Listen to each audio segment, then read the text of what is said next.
High, আমি বৈশাখী। তোমরা ভালো আছো তো? জানিও কেমন আছো।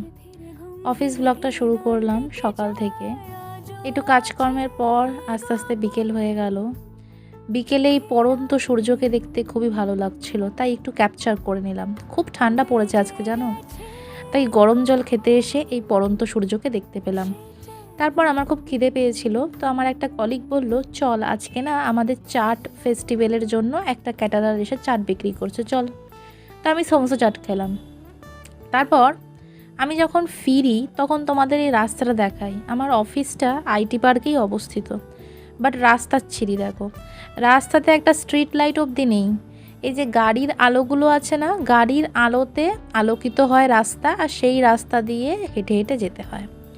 রাস্তা দিয়ে হাঁটো, গাড়ির তো যদি গাড়িকে ভয় পাও তাহলে ফুটপাত দিয়ে হাঁটো। ফুটপাতের অবস্থা এই দেখো, ফুটপাতটা আরও ঘুটঘুটে অন্ধকার।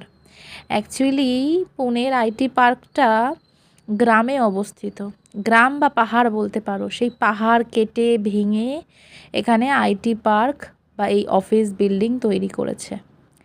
কিছু বলার নেই। আজকাল শুনতে পাচ্ছি পুনের অফিসে নাকি চিতাবাঘেরও ভয় আছে, এরম একটা মেল পেয়েছি। সেই গল্প নয় আরেকদিন বলবো। আর বেগুন ভর্তা তো সবার প্রিয়, আজকের ডিনারে বেগুন ভর্তা।